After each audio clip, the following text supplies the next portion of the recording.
La regla del pomodoro. Conversaciones a tiempo con César Ricaurte y la participación de Gisela Rojas.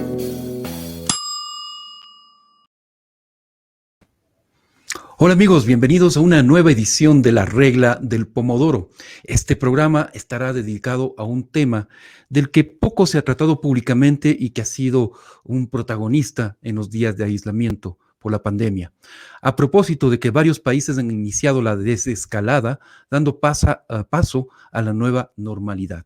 Es urgente entonces hablar sobre la salud mental y las secuelas que dejó en nuestras mentes, en nuestras emociones, el confinamiento. Y para ello contamos con 3 expertos en psicología.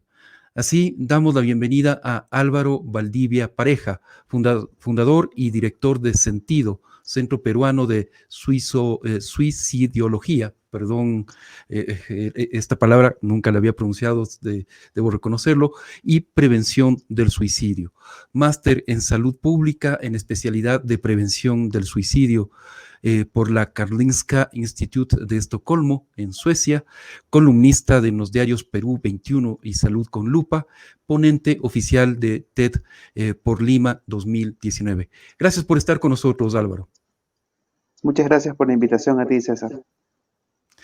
Damos también la bienvenida a Luis González, magíster en Psicología Clínica, profesor adjunto del Instituto de la Facultad de Psicología de la Universidad de la República, UDELAR, en Uruguay, integrante del Comité Científico Internacional de Psicoterapia Corporal, una asociación mundial. Y bueno, te damos también la bienvenida, Luis. Gracias por acompañarnos. Por favor, muchas gracias a ustedes por la invitación. Y finalmente damos la bienvenida a Clara Paz, docente investigadora de la Universidad de las Américas en Quito, Ecuador, doctora en Personalidad y Comportamiento por la Universidad de Barcelona, la UB de España.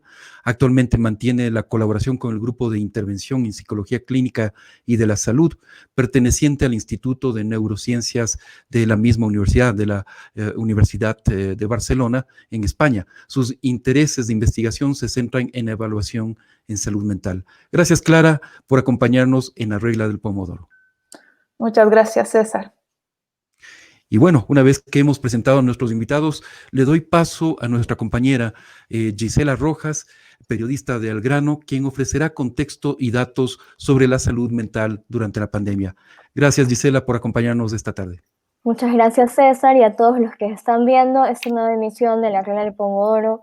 Vale recordar que la Organización Mundial de la Salud advirtió las consecuencias que iban a haber en salud mental, con un posible aumento de suicidios y de trastornos. Es por ello que instó a los gobiernos a no dejar de lado la atención psicológica. Aunque no existen cifras oficiales del estado de salud mental de los ecuatorianos, por ejemplo, quienes tienen depresión o ansiedad, sin embargo, en 2018, según cifras del Instituto Nacional de Estadísticas, entre las 10 principales causas de muerte de adolescentes, el suicidio ocupa el segundo lugar. Desde una mirada regional, otro problema se detecta en torno a la salud mental.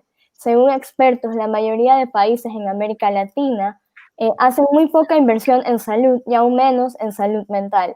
Naciones Unidas, a través de la OMS, recomienda que el presupuesto debería ser de cada país de al menos el 10% de la salud mental, pero en nuestra región llega a ser menos del 1 o del 2%. Frente a estos datos, César, vuelvo contigo para ahondar en el tema de la salud mental, tanto en la región durante la pandemia. Así es, Gisela, y ante estas alertas que ha planteado la OMS, resulta pertinente preguntarnos cuáles han sido estas secuelas que ha dejado el aislamiento por la pandemia. Y eso es justamente lo que queremos plantearles a nuestros invitados. Álvaro, arrancamos contigo.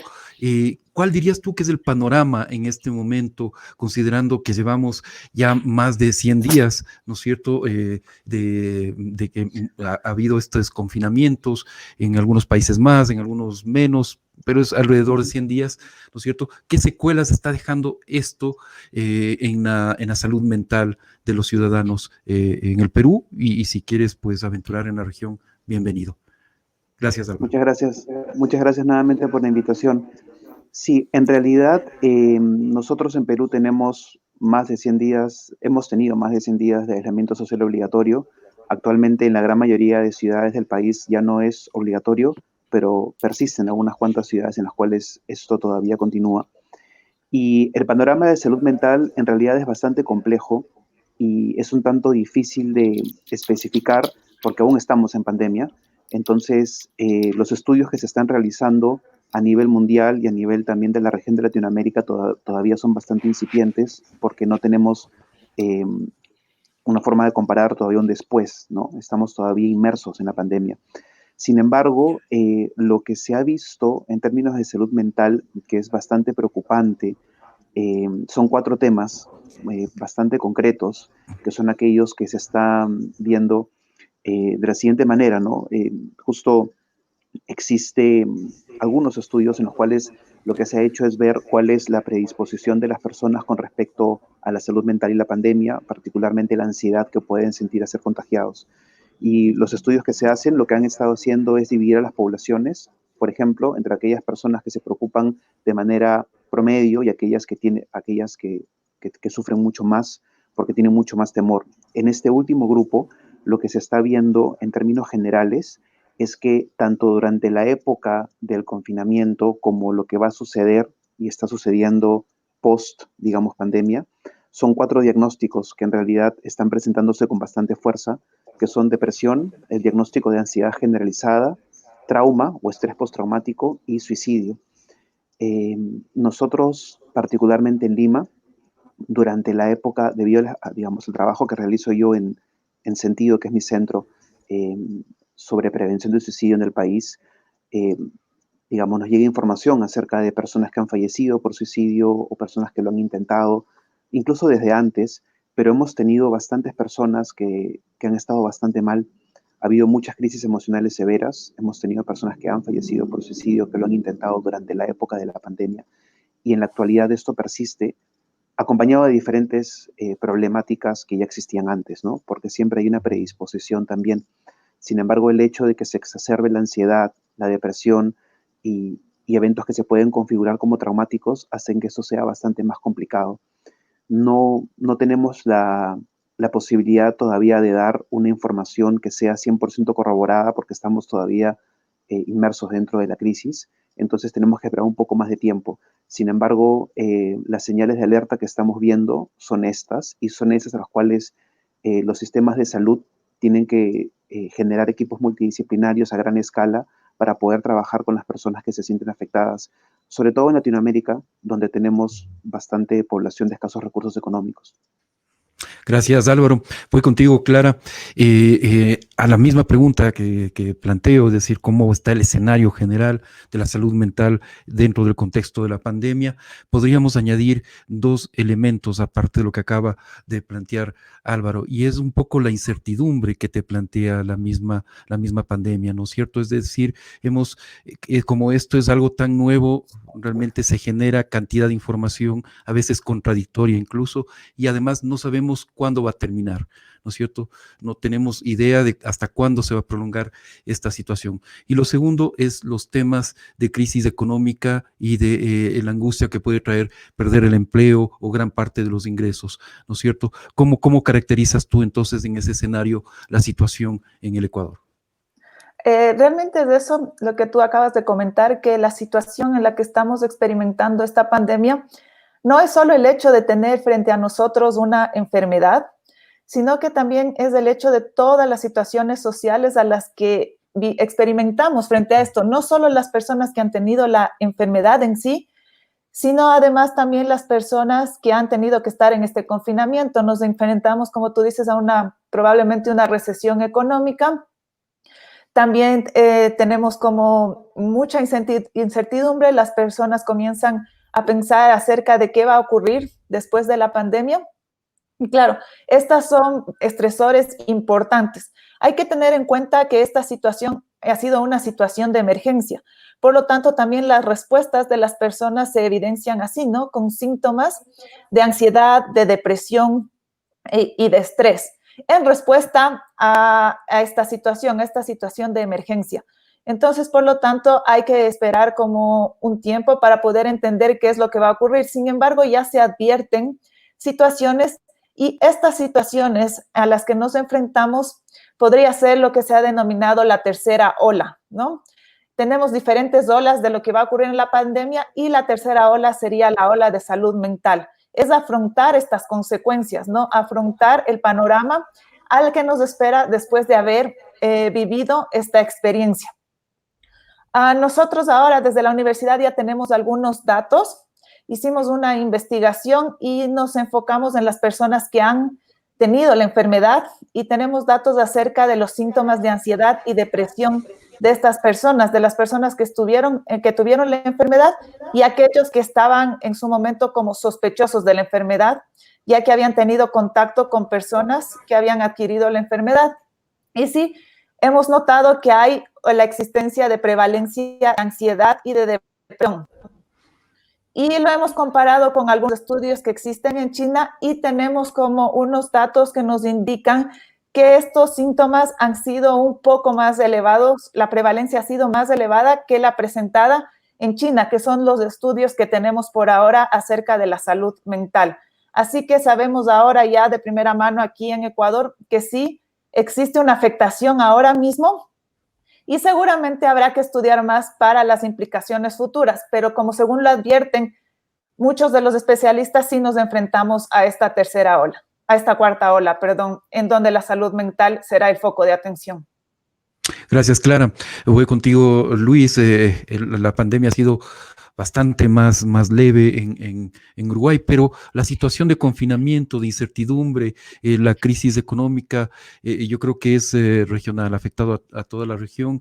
De hecho, hay organismos internacionales que hablan hasta de una reducción del PIB de toda América Latina del 10%, ¿no es cierto?, con algunos picos en algunos países. Pero, ¿cuál es la situación en este momento en Uruguay, en el Cono Sur, Luis, acerca de esta, de la salud mental, de las afectaciones a la salud mental producto de la pandemia? Bueno, creo que la pandemia, como cualquier evento extremo, da visibilidad tanto a las vulnerabilidades como a las fortalezas que podemos tener en distintos niveles, ¿no? En el nivel, por ejemplo, asistencial, a nivel de salud mental.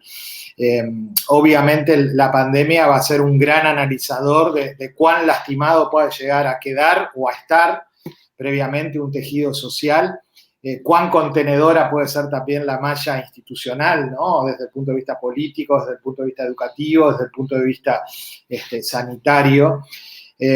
Nosotros recién estamos comenzando a hacer las primeras investigaciones en la facultad. Creo que hay que ser prudente también en el área de la ciencia en relación a los resultados y a las conclusiones que podemos sacar, ¿no? Cuando se violenta, digamos, la velocidad de la ciencia, se terminan dando productos de baja calidad y creo que tenemos pandemia para rato en ese sentido, ¿no? Lo que yo pude un poco percibir en el trabajo de consultorio, pero que no es extrapolable a toda la población, es que pudimos comprobar en un primer momento, digamos, de negación y de shock que se dio en los primeros meses, estoy hablando del periodo, digamos, fines de diciembre, enero, febrero. Después pasamos por un periodo de preocupación excesiva, donde aumentaron las incertezas, la incertidumbre, y ahí se instalaron como 5 miedos que podemos cotejar presentes, hasta te diría, César, en el pasado milenio, en toda sociedad, ¿no? El miedo a las epidemias, ¿no? Como aquel enemigo omnipresente, mutante, invisible, personificado en este virus. El miedo al otro, al principio apareció similar a lo que fue la gripe H1N1, a todo aquello que nominamos como vector de riesgo y de contagio, que colocamos en principio fuera de nuestras fronteras nacionales, pero después, bueno, corporales, de clase social, afectivas, primero en Oriente, pero luego, una vez arribado a nuestro país, lo depositamos, por ejemplo, en el personal de las emergencias móviles, en los médicos, en los enfermeros, en el personal de limpieza que trabaja en los hospitales. Un tercer miedo es referido a lo que tú estabas haciendo hincapié ahora, ¿no? El miedo a la escasez, el miedo a caer en la escala social, el miedo al desamparo por falta de soportes institucionales por parte del Estado, el miedo a la miseria, el miedo al hambre. Junto con eso vino un miedo a la fragmentación social. Ayer estaba hablando con colegas de Perú que estaba apareciendo mucho miedo a la violencia en las personas y a los efectos deleterios sobre nuestra propia corporalidad de la violencia, y obviamente el miedo al más allá, que en última instancia es una derivación del miedo a lo invisible, a lo desconocido, pero que se encarnaba, por las características de este virus, en la escena temida del ingreso a un CTI y con el miedo a la muerte, en una situación de total aislamiento físico, sin poder respirar, sin poder ser despedido de los familiares. Y esos miedos se vivieron en un contexto en donde la voz de los enfermativos, me decía una paciente, no dejaban de repetirnos en formato loop que las próximas 2 semanas van a ser cruciales, y parecería que en el registro imaginario la enfermedad y la muerte corrían detrás de nuestros talones, que es una situación que creo que se vivió distinta tanto en Ecuador como en Perú que en Uruguay, que en Uruguay solo tuvimos hasta el momento, por suerte, 29 fallecidos y 974 contagiados, ¿no? Para redondear, ¿no? La cuarentena, obviamente obligatoria, amplifica y potencia los padecimientos psíquicos. Estoy completamente de acuerdo con Clara que vamos a tener que lidiar con un aumento de casos de ansiedad y de depresión unidos a el estrés por lo laboral y por lo social que va a estar, digamos, en lo que sería el aumento de esta cuarta ola, ¿no? No sé si, Clara, estás hablando de las olas, como la primera ola sería la ola COVID, la segunda ola serían las urgencias no COVID, y la tercera ola las enfermedades crónicas, y la cuarta ola enfermedades mentales, desgaste por empatía, burnout, etcétera. No sé si estabas haciendo referencia a eso. Exactamente, hacía referencia a esto, a lo que nos enfrentamos, ¿no? Estamos desde la emergencia hasta todas las consecuencias que va a tener, y probablemente la que tenemos a más largo plazo es esta, ¿no? La de la salud mental, donde las consecuencias se van a amplificar y seguramente se mantendrán por algún tiempo dentro de nuestra realidad en el ámbito de los servicios de atención en salud mental. Claro, exacto. Correcto, gracias, gracias Luis, gracias Clara, me encanta esto que dialoguen entre ustedes también. Tenemos reportes de audiencia, por ejemplo, Cecilia Bosa Luyambio nos dice que nos felicita a ustedes de la excelente información que han brindado. Justamente me agarro de esto último que mencionabas, Clara, y de algo que mencionaba también Luis y Álvaro de alguna forma, que es estos temas de contención institucional. Y básicamente tenemos una región, ustedes contarán lo que pasa en cada uno de los países, pero en el cual históricamente no se ha atendido la salud mental. La salud mental es como la última rueda del coche en los sistemas sanitarios, en los sistemas de salud de los distintos países. En ese sentido, ¿cómo garantizar justamente que los ciudadanos que estamos ya siendo afectados, ¿no es cierto?, podamos tener garantizado los servicios de salud mental? Voy contigo primero, Clara, y para cambiar el orden. Después con Álvaro, después con Luis y luego con Álvaro. En verdad, siento que esta es una buena oportunidad para poder fortalecer estos servicios. Como tú bien dices, han sido relegados en los últimos años y no ha sido un foco de atención por parte de las autoridades. Pero frente a lo que nos enfrentamos, creo que es importante atender a esto, ¿no? Y lo que yo recomendaría, que es algo que seguramente vamos a necesitar, es el poner un énfasis en la atención en salud mental, en la atención primaria, ¿no? Y que no sea solo para una especialización, sino que en la atención primaria ya recibir herramientas de atención en salud mental. Frente a esta emergencia, también desde Ecuador se hizo un intento, creo que pudo ayudar a algunas personas, y fue esto de ofrecer servicios de atención en primeros auxilios psicológicos. Esto ayudó bastante durante esta emergencia, pero es durante la emergencia. Tenemos que amplificarlo y poder mejorar esta atención y aplazarlo para que la atención en salud mental sea útil y podamos tener servicios de calidad en lo que nos viene, ¿no? Entonces, es importante ya comenzar a crear planes y, como lo digo, la atención primaria es en la que se debería poner mayor atención frente a esta situación. Voy contigo, Luis. La misma pregunta, ¿cómo garantizar esos servicios de salud mental, esa asistencia que van a necesitar muchos más ciudadanos de lo que ha sucedido en el pasado inmediato, ¿no? Sí, yo creo, estoy totalmente de acuerdo con Clara, que tenemos que hacer muchísimo hincapié en todo lo que es atención primaria. Obviamente, frente a este fenómeno de la pandemia, uno de los aspectos claves de la prevención primaria es prevenir el contagio. El virus obviamente borra todas las fronteras nacionales, pero también las fronteras corporales. Y acá el desafío es cómo permanecer vinculados en un contexto de distanciamiento físico o de, eventualmente, aislamiento social.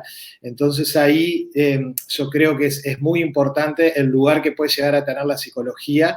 En nuestro caso, nosotros tenemos un sistema nacional integrado de salud que ha respondido muy bien, pero que no es suficiente.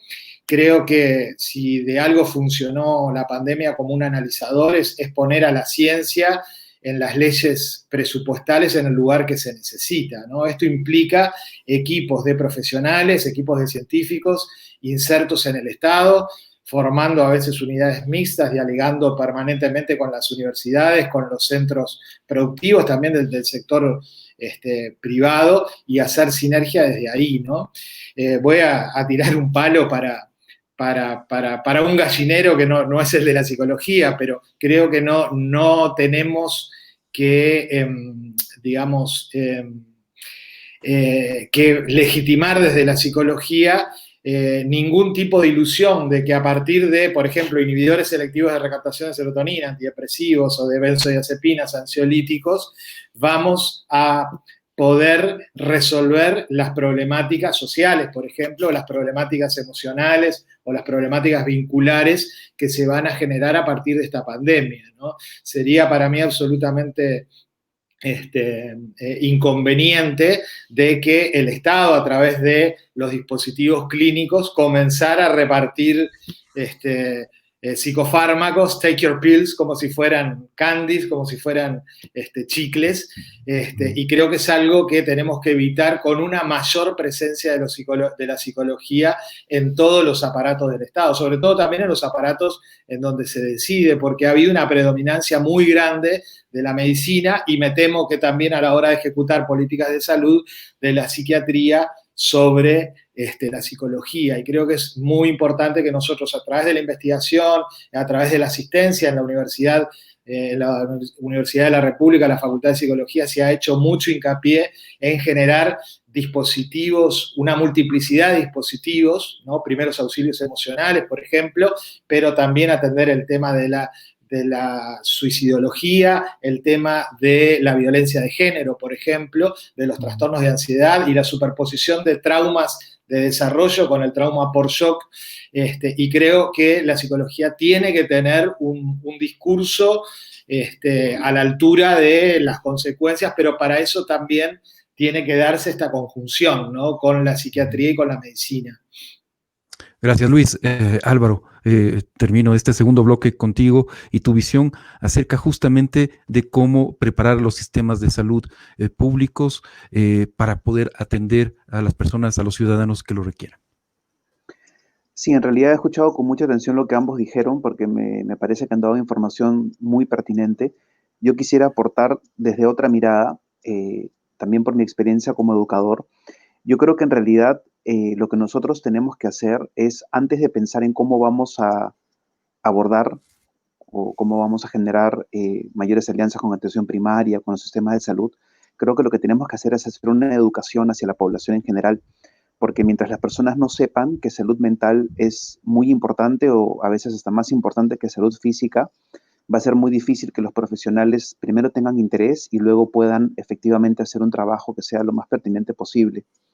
Una de las cosas que yo he notado en los años de experiencia que tengo es que como salud mental suele ser intangible, no se puede ver con tanta facilidad, a menos que sea, por ejemplo, una crisis, que no es tan común si vemos el común de la población.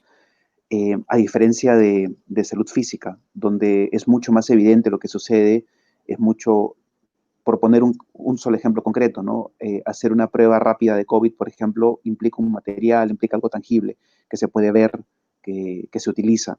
En cambio, en salud mental, nuestros recursos suelen ser a veces instrumentos, pero lo demás es verbal y el interés y la empatía por tratar justamente de ayudar. Entonces, creo que de manera paralela a un entrenamiento o a una concientización sobre lo que hay que hacer de manera técnica, que es lo que ambos han dicho de manera, creo yo, muy apropiada, o incluso antes, tendríamos que tener un buen trabajo de psicoeducación. Nosotros solemos empezar siempre con psicoeducación porque si no la hacemos y no hay una comprensión de la problemática, es muy difícil abordar. Incluso desde la perspectiva de la suicidología, uno de los grandes retos que tenemos nosotros es que las personas entiendan, por ejemplo, que una persona con ideas suicidas sufre y que no es una persona que quiera llamar la atención, que no es una persona que tenga, qué sé yo, ideas que tengan que ser estigmatizadas, o personas en duelo por suicidio también, que es una problemática más estigmatizada aún.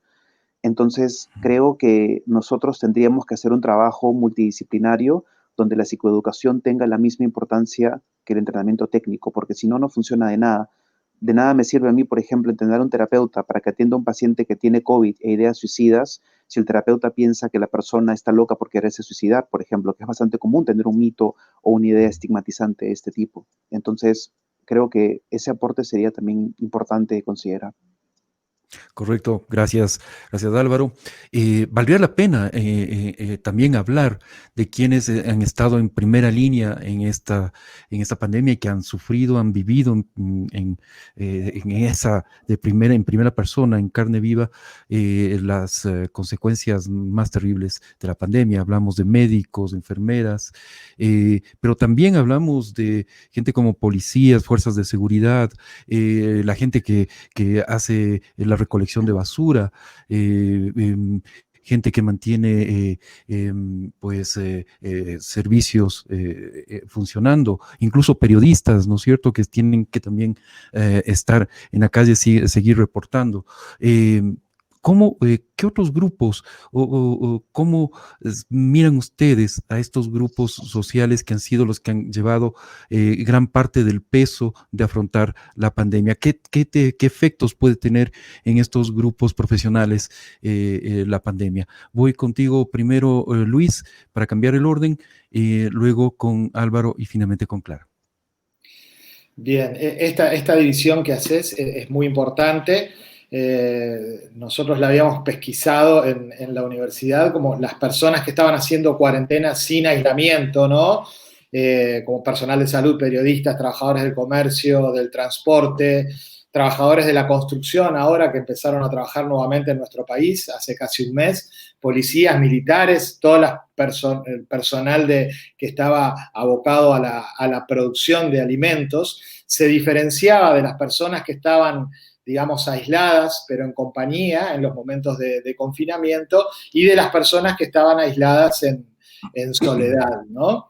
En relación a las personas que estaban haciendo la cuarentena sin aislamiento, o sea, todo este personal que estaba entrando y saliendo de las zonas de combate, de la primera línea, como tú decías, lo que se pesquisó, lo que se percibió, mejor dicho, es que tuvieron y van a tener un mayor estrés laboral por la misión social que tienen que cumplir y van a padecer también de un mayor miedo a ser vectores de contagio, ¿no? Tanto de ser contagiados como de contagiar por las personas que interactúan laboral y socialmente, y por eso veíamos también como un mayor miedo a contagiar a sus seres queridos una vez que regresan a sus casas.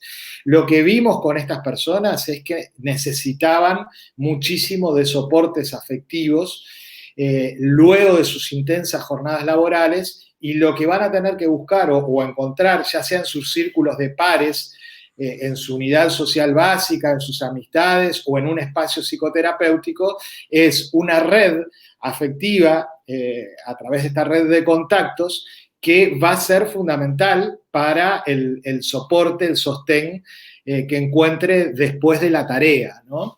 Yo en concreto supervisé a 2 equipos de médicos, uno en el Uruguay y otro en el extranjero, y estuvimos trabajando mucho, lo que decía Álvaro, a nivel de psicoeducación. Nos sirvió muchísimo una teoría, un enfoque, que lo hemos estado estudiando desde hace varios años, que es el enfoque de Stephen Porges, de la teoría polivagal, en donde se le da muchísimo hincapié a las sensaciones corporales, al sistema nervioso autónomo, cómo va reaccionando, y la persona tiene como herramientas con mapas que va cartografiando como para ir moviéndose flexiblemente utilizando su cuerpo como el termómetro, el primer termómetro emocional, ¿no? En las instituciones de las que formo parte se hizo muchísimo hincapié en el trabajo de equipo y en construir dispositivos de solidaridad operantes, de apoyo mutuo a la hora de realizar la tarea y luego de finalizada la misma.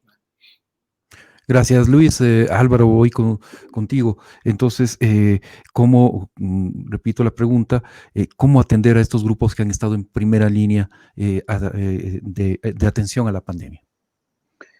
Yo pienso en 3 cosas puntuales. La primera es, me pongo a pensar, si les preguntaron si deseaban seguir trabajando, evidentemente hay personas que tenían que hacerlo porque era su sustento económico, y qué tanto soporte se les dio, qué tanto se les explicó, qué tanto se les agradeció por continuar, que creo que es algo muy importante que se dejó de lado al inicio. Después, por lo menos aquí en Perú, particularmente en Lima, donde vivo yo, sí hubo bastantes iniciativas de la población de agradecimiento, lo cual fue algo muy bonito. Eso es lo primero. Lo segundo, creo que es importante preguntarles a ellos a ellos y a ellas qué necesidades tienen antes de nosotros decir lo que creemos que necesitan, porque han vivido una experiencia que ninguno de nosotros ha vivido. Yo no sé qué significa trabajar, por ejemplo, en limpieza, en seguridad, o en medicina, o lo que fuese durante una época de pandemia, porque es una de las pandemias más grandes que ha habido en la historia de la humanidad. Entonces creo que es importante recurrir a ellos primero y preguntarles a ellos qué necesitan, a ellas también. Y finalmente, creo también, ya de una perspectiva un poco más clínica, justo yo estoy felizmente siguiendo un entrenamiento en trauma, aprendiendo mucho, que es un tema que no es tan conocido, y yo me siento muy agradecido de haber aprendido un poco más. Me pongo a pensar en los efectos que esto va a tener en su vida después, ¿no?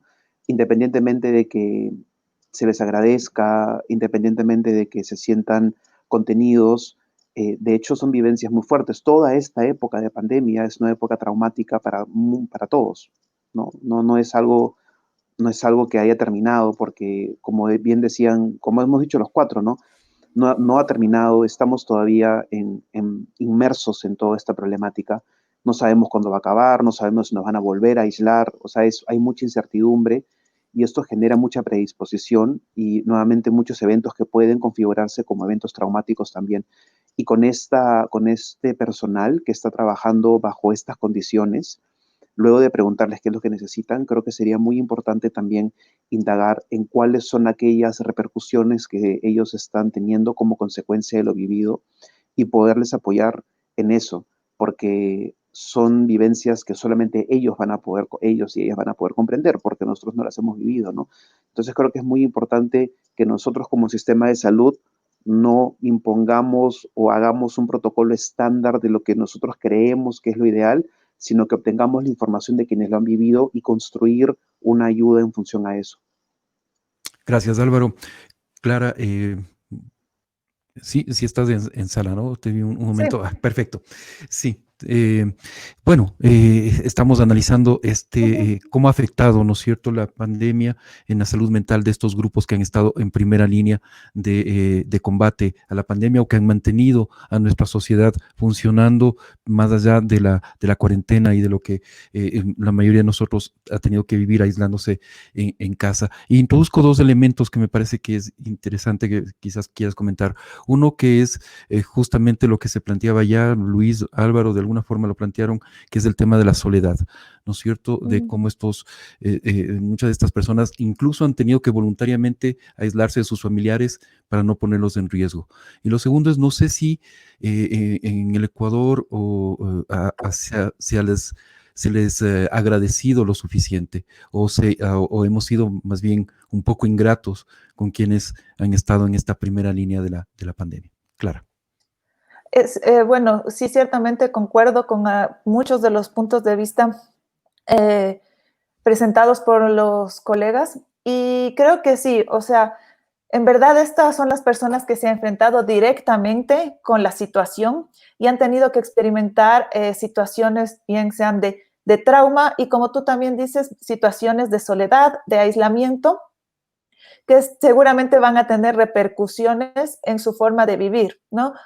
Dentro de la preparación para cada uno de sus trabajos seguramente no existe ni estaba nadie preparado para poder experimentar eso, sino lo que ahora podemos hacer es intervenir y tal vez intervenir a partir de esto, de preguntarles qué es lo que les pasa y qué es lo que necesitan, ¿no?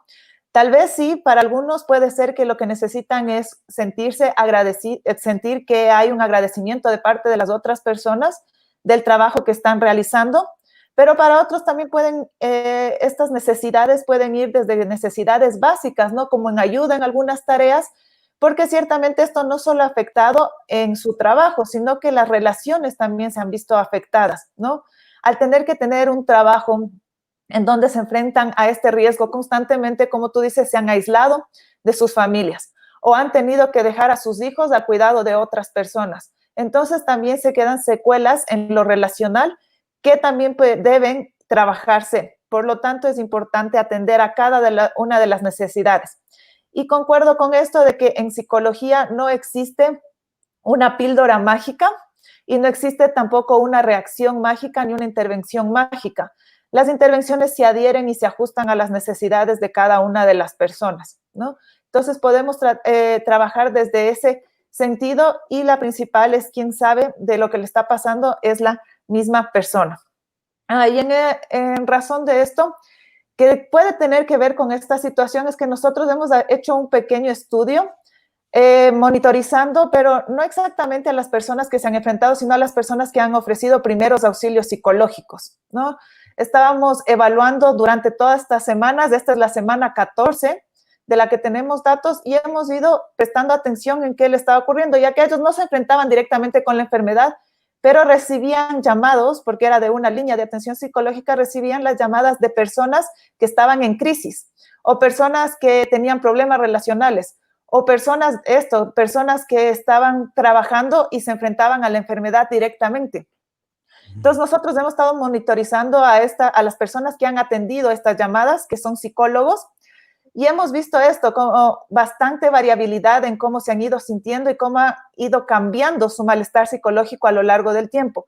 Entonces, creemos que al igual que estas personas que han estado desde atrás, ¿no? Desde una atención psicológica y desde sus casas atendiendo las llamadas, pero también lo podemos extrapolar y podemos ver que seguramente las personas que están frente a la situación directamente, seguramente tienen periodos en los que el malestar psicológico ha ido cambiando y seguramente hay momentos de mayor tensión, por lo que sí sería necesario intervenir. Otra cosa que me parece interesante también a la que debe prestarse atención es al duelo, ¿no? Como han vivido situaciones traumáticas, han experimentado la muerte de pacientes, la muerte de personas cercanas, estas personas también van a tener estas secuelas y por lo tanto sí se debería como trabajar en algunos de ellos si así lo necesitan en el duelo y poder sobrellevar de la mejor manera esta situación. Gracias, Clara. Tenemos acá en YouTube, nos escribe Estefano Yete LOL. Buenas tardes, ¿quién y cómo puede ayudar al personal sanitario específicamente? Pues existen protocolos del gobierno y no veo intervenciones, nos dice Estefano. No sé si alguien quisiera comentar o responder a Estefano. Pues creo que es un poco lo que hemos estado comentando. Sí, creo que tiene que ver con lo que hemos estado diciendo. Sí. Correcto. Justo. Sí, Estefano, ojalá te hayamos podido responder, pero sí, básicamente yo creo que lo que ha dicho Clara, Luis y Álvaro va en esa misma línea de lo que tú preguntas. Antes de dar el paso a Gisela, que nos va a traer información sobre lo que está pasando en redes sociales, hemos hecho una encuesta. No quisiera irme sin antes preguntarles sobre el tema de violencia intrafamiliar, que ha sido un tema recurrente, algo que se ha planteado, que ha aparecido, ¿no es cierto?, como una problemática en muchos de nuestros países. ¿Qué sucede con esos escenarios en los cuales la convivencia no es pacífica, el confinamiento no es pacífico y se deben afrontar situaciones de violencia en donde tienes que buscar refugio, que es tu hogar? Vamos, si les parece, Álvaro primero, Luis y Clara. Bueno, aquí, aquí en Perú lo que se ha visto, bueno, tenemos a unos cuantos instituciones especializadas para la defensa de poblaciones vulnerables, de la mujer, etcétera, etcétera, ¿no? Como en todos los países seguramente. Y bueno, en realidad lo que hemos visto son iniciativas para que pueda haber mayor facilidad en las denuncias, para que las personas que son víctimas de violencia puedan de pronto no estar en el mismo lugar donde está el agresor o la agresora. Pero es bien complicado porque muchas veces la violencia es silenciada por diferentes razones y más aún cuando uno puede incluso tener temor de salir a la comisaría para hacer una denuncia, ¿no? La mayoría de denuncias se han hecho, por lo que entiendo, de manera telefónica ante la dificultad de salir específicamente en el momento donde el aislamiento era más fuerte, que era al inicio, los primeros 2 meses. Entonces, no tengo un dato específico sobre cómo se ha manejado de manera total, pero lo que sí puedo decir es que ha habido iniciativas de estas características y que en realidad pues el trabajo terapéutico ahí es muy importante, pero también es un poquito difícil porque la mayoría hemos continuado con las citas de manera virtual, probablemente en un tiempo ya de a poquitos, con cautela regresemos a presencial, pero es muy difícil, por ejemplo, hacer una sesión terapéutica con una persona víctima de violencia que está en casa con su agresor o con su agresora. Entonces hay que conocer mucho las características del caso, ¿no? Es un tema bastante complejo, pero eso es lo que hemos visto por lo menos hasta ahora acá en Perú. Gracias, Álvaro. Clara, voy contigo. Como decía, la situación relacional es también una repercusión dentro de lo que las consecuencias que han provocado la pandemia, ¿no? Nos enfrentamos a el mismo hecho de vivir y convivir durante tanto tiempo con las mismas personas aislados, probablemente produce situaciones de estrés, ¿no? De estrés dentro de la pareja, dentro de la familia, y por lo tanto es evidente que pueden ocurrir este tipo de situaciones de violencia, y más aún si ya ha existido una historia previa acerca de violencia dentro de esta familia. Como bien lo comenta Álvaro, también ya existe, o sea, sí ha existido aquí también estas líneas telefónicas para que puedan llamar y puedan hacer las denuncias. No se puede todavía bien como entender la magnitud o si han servido para el propósito. Sin embargo, creo que este es un problema que no se queda solo aquí, ¿no? O sea, que se ha hecho más evidente con la pandemia, pero queremos como poner en cuenta que es un problema que afecta socialmente y que ha permanecido en la sociedad durante mucho tiempo. Así que sí es un tema y hay que ponerle atención, y esa atención va desde una intervención previa, ¿no? Desde una prevención acerca de la violencia y también un trabajo con cómo lidiar, por ejemplo, con las emociones, con el estrés, para poder atender y no llegar a estas situaciones de violencia. Pero yo creo que es un tema difícil en la sociedad latinoamericana todavía porque no tenemos todos los recursos para poder atender a todas las personas que lo necesitan. Y claro, lo ideal sería alejar a la persona de su agresor o de su agresora, pero todavía nos queda mucho trabajo para poder tener esos recursos y poder crear espacios en los que las personas puedan vivir alejados de los agresores o agresoras. Gracias, Clara. Luis, finalizo este bloque contigo y tu análisis de los temas de violencia familiar, cómo tratarlos desde una perspectiva psicológica. Sí, yo creo que el confinamiento total en un contexto de aislamiento, incluso afectivo, puede ser muy costoso desde el punto de vista psíquico, y ahí tenemos que ver la singularidad de cada una de las familias. Por eso es muy importante de que a la hora de hacer política se tomen en cuenta la singularidad de las necesidades, como estaba planteando Álvaro en la pregunta anterior, ¿no?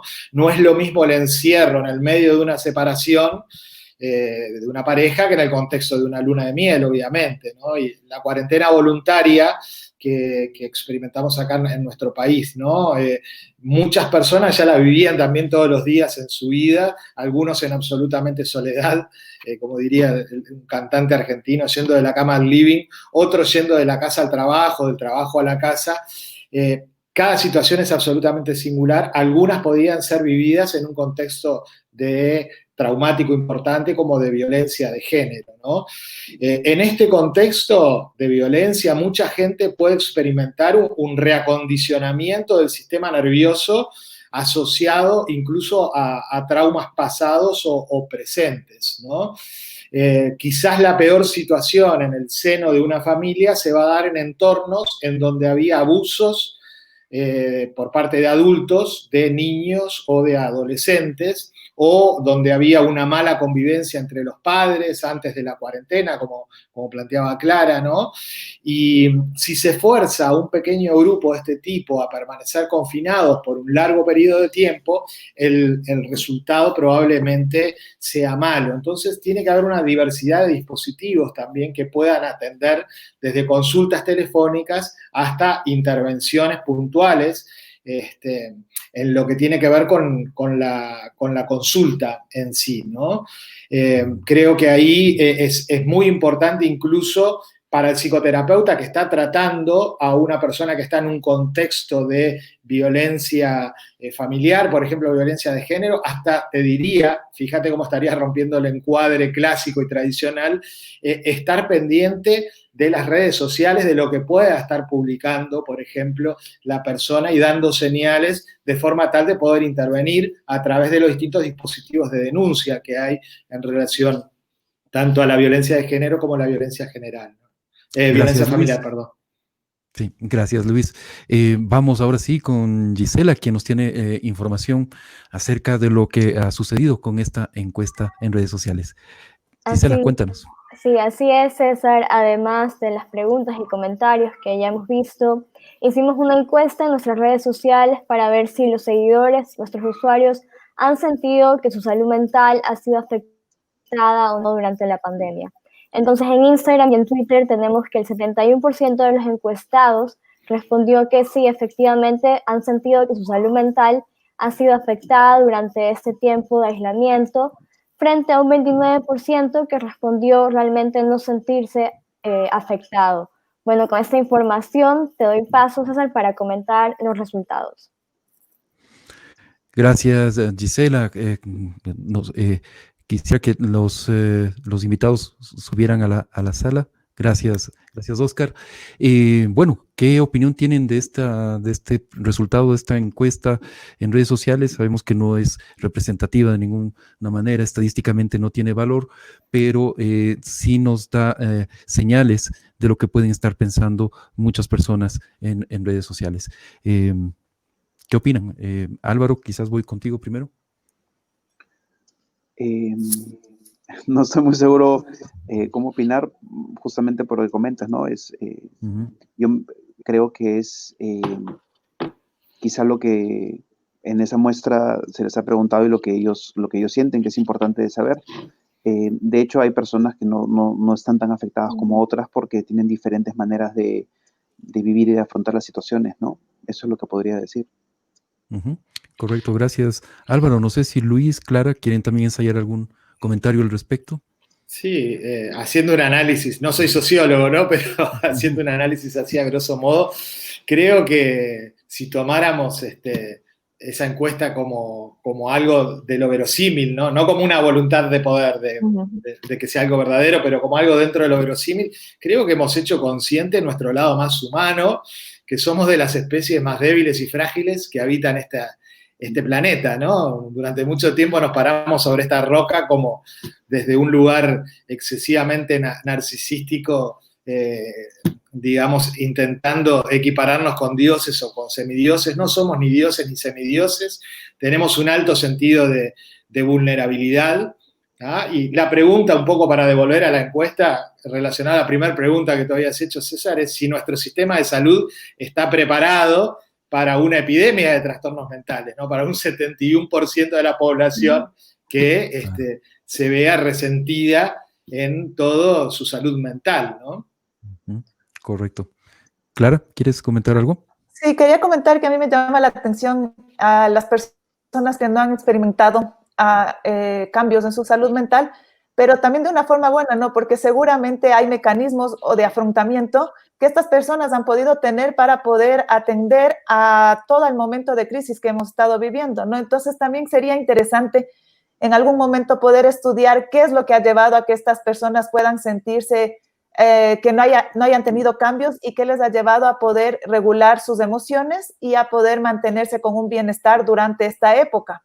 Entonces, yo creo que también es importante atender a este lado, ¿no? Tenemos las secuelas, que son estas secuelas que diríamos las negativas, pero también pueden existir las secuelas positivas, porque hay personas que a través de la pandemia y de todo este tiempo han recuperado algunas otras cosas, según he tenido comentarios. No hay estudios, pero seguramente hay formas de afrontar que han sido creativas y que probablemente han hecho que algunas personas sientan bienestar durante esta pandemia. Por ejemplo, algunas personas me comentaban que ha sido importante el poder tener más tiempo con la familia, ¿no? El otro lado.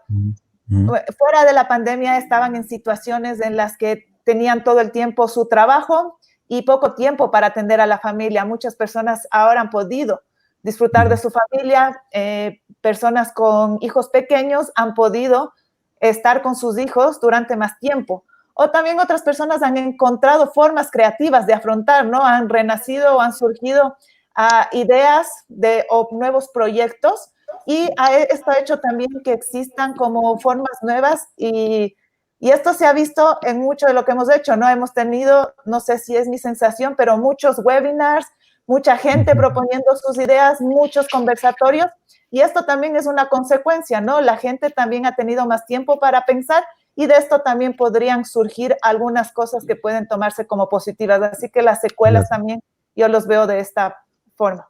Gracias, Clara. Bueno, entramos a la parte final del programa.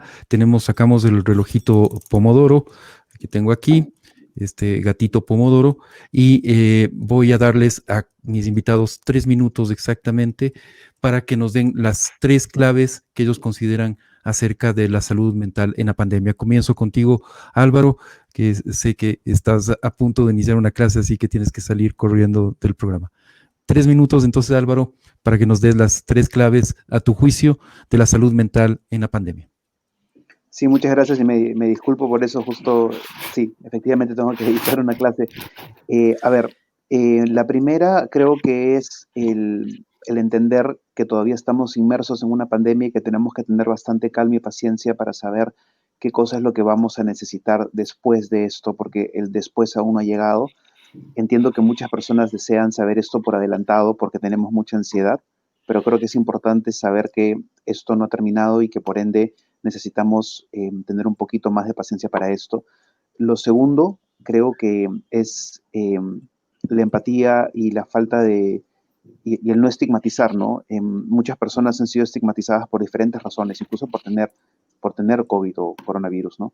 Lo cual es algo difícil de entender porque hay muchas personas que se han contagiado. Entonces creo que eso es un buen momento para nosotros, como decimos acá, poner el hombro, digamos, de apoyo, en lugar de alejarnos emocionalmente, a pesar de que físicamente lo tenemos que hacer.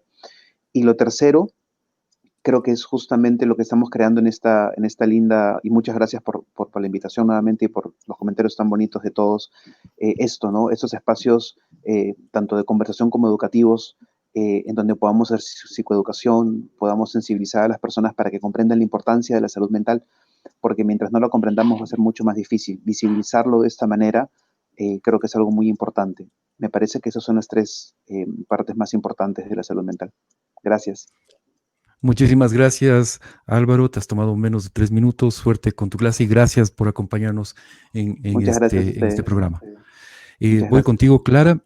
También, entonces, le pongo el reloj en 3 minutos, ¿no es cierto? Este reloj Pomodoro. Y bueno, te pregunto, las 3 claves desde tu perspectiva sobre la salud mental en la pandemia. Gracias. Yo creo que en esta pandemia nos enfrentamos a un problema social, ¿ya? Por lo tanto, al ser un problema social necesitamos también de intervenciones que sean comunitarias, ¿no? No solo específicas para un individuo, sino para la comunidad. Y en estas intervenciones tenemos que tomar en cuenta que necesitamos hacer prevención y necesitamos también hacer psicoeducación, ¿no? Entonces, y además que al ser un problema social no va a existir una píldora mágica que nos ayude ni el tratamiento mágico, como les dije antes, sino que en verdad lo que tenemos que hacer es poder entender a la población y poder entender sus necesidades. Y para poder entender esto, lo que necesitamos es investigación.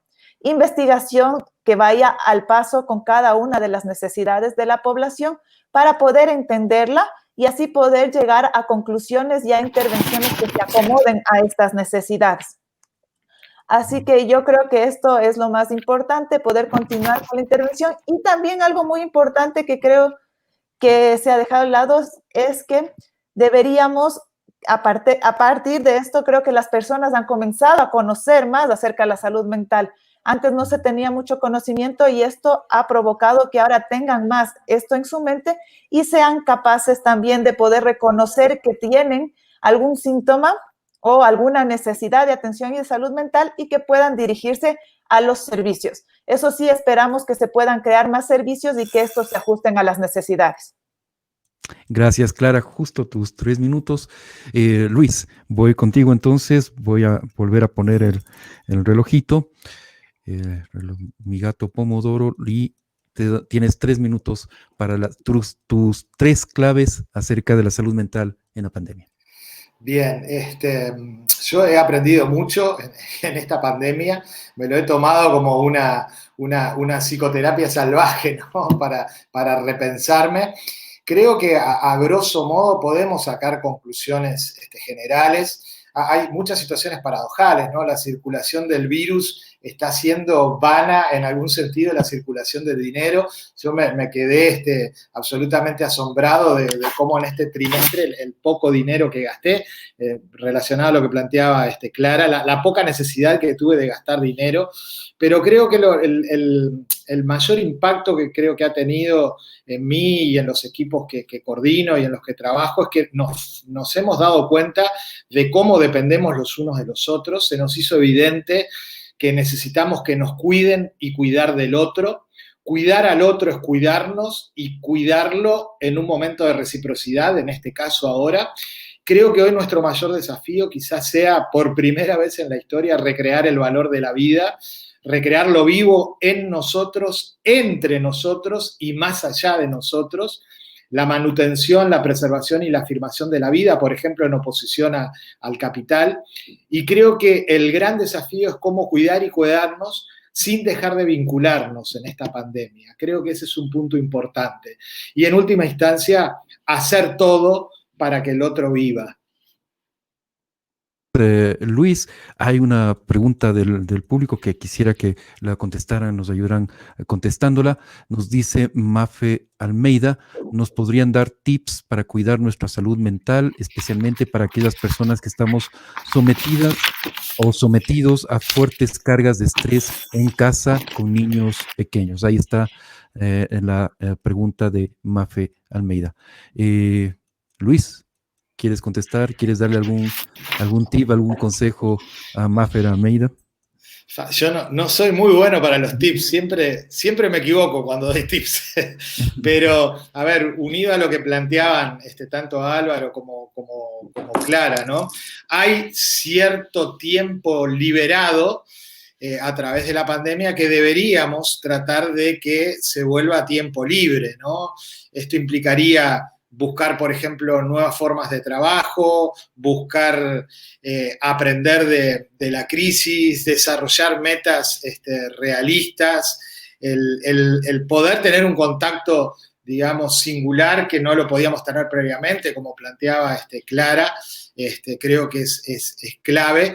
Y cómo poder pasar de momentos de tensión a relajación también dentro de la familia me parece importante, y buscar coordenadas espaciotemporales Yo creo que hay que darle mucho importancia a lo temporal para liberar tiempo y que ese tiempo sea sentido por cada uno de los integrantes como un tiempo libre, que ese me quedo en casa implique una pausa reparadora, un cambio en las temporalidades más estresantes como para hacer un contacto más profundo. Clara, ¿tienes algún consejo que darle a Mafe Almeida, quien además nos señala que ese factor del hijo pequeño, del niño pequeño, con el que tienes que, digamos, convivir y además hacer tu trabajo, ¿no? Creo que sí que es importante y en este sentido es el darse el espacio.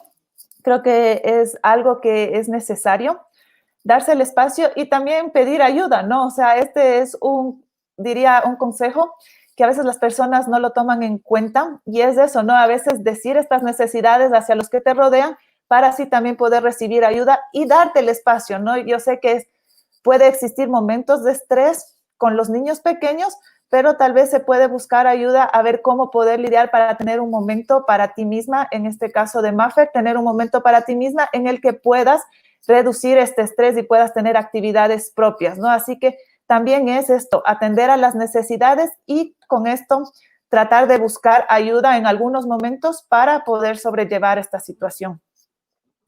Perfecto, muchísimas gracias, Clara.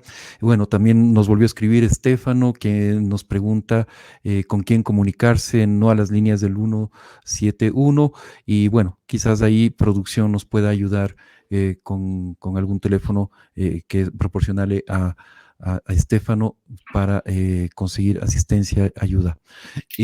Bueno, yo les quiero agradecer, Clara, Luis, realmente he aprendido muchísimo en este programa. Álvaro lo mismo, ya no está en este momento, pero realmente ha sido un panel en el cual, como digo, he aprendido muchísimo. Espero que también ustedes, amigos que nos han estado siguiendo, han seguido esta transmisión a través de Facebook, YouTube, Twitter incluso, también hayan podido reflexionar acerca de este tema que es tan importante, es realmente fundamental cuidar de nuestra salud mental, además en el contexto en el que estamos viviendo de aislamiento, confinamiento, cuarentena, ¿no es cierto? A veces incertidumbre laboral, incertidumbre económica, aparte de la incertidumbre que trae la misma pandemia. Gisela, realmente, no sé, tú también me imagino que habrás aprendido mucho con nuestros invitados esta tarde. Sí, totalmente, un panel súper interesante y que estoy seguro los usuarios tuvieron información esencial para cuidar su salud mental, que es tan necesario y urgente. Bueno, gracias a quienes nos acompañaron hoy. Síganos en nuestras redes sociales, en Facebook, Instagram y Twitter como @algranopress. Hasta una nueva edición, muchas gracias. Gracias y hasta pronto, hasta la próxima emisión. Hasta luego.